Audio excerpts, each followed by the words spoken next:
Right now, keeping it local, you're watching Fox 11 News Big Break.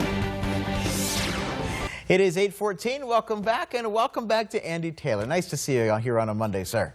Good to see you all. So what do you have? Well, we have some great product today. You know, there is nothing worse than when you upgrade a laptop and you think, what am I going to do with all that data that was in the old laptop? Or worse is when it dies and you can't even access it. Well, there is a great solution, and it's inexpensive. You know, these are hard drives. These are hard drives you normally find in laptops, or 2.5-inch drives.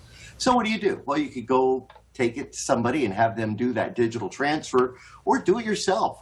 Here's a product. It's from UGreen. It's a 2.5-inch USB drive enclosure. So I've opened it up, and basically it's like a portable storage drive. You can take the lid off. You could take a hard drive that you have. You could take that hard drive and just snap it into place. Once it's snapped into place, use the connector that comes with it, connect it to your computer, and you're going to be able to make your copies of whatever was on there. Now, what's also nice about that, and I've told a lot of people, when you get a laptop, if it has what we call a spinny drive, and that's, you know, this is basically a spinny drive. It's got a mechanical platter in there.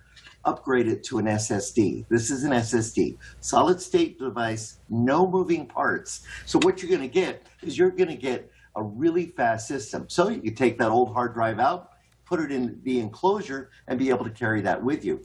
This enclosure only runs about $16. So again, for $16, you can then copy those photos, the data that was on your other computer. And it does come with USB-C. The cord, not that long. You could probably get a longer cord at one of your office supply stores, and then be able to copy that digital data off. You know, if you have a larger hard drive, you could use one of these devices. These can actually fit inside your computer. If you've got a large bay for you to put it into, you open it up, and then you can go ahead and slide a hard drive in and be able to copy all of your data. Makes it real nice.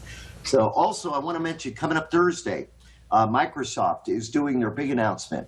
Windows 10 support is going to be ending in 2025. So on Thursday, Microsoft will let us know what the next version of Windows is going to be.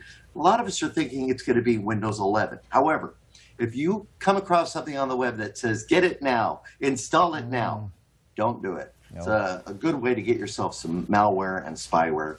And if you get yourself an Apple Watch, make sure you try the new faces like Mickey and Minnie. Yes, we were talking about during the break. Watch. Yes. And you could have them talk to you and tell you the time. This is so high tech, this thing. My goodness. Isn't it great? My goodness. Yeah, you'll love it. It's great for your health because you can track your health movements and everything with your watch. That's true. And the walkie-talkie that we talked about, which is fantastic. Andy Taylor, great to see you as always. We'll see you soon. Thank you so much. Good to see you. All right, Stephanie, over to you. You guys should hear Angelica and Andrew walkie-talkieing each other during break. I've only got a Fitbit, so I can't walkie-talkie, and we'll see how it goes.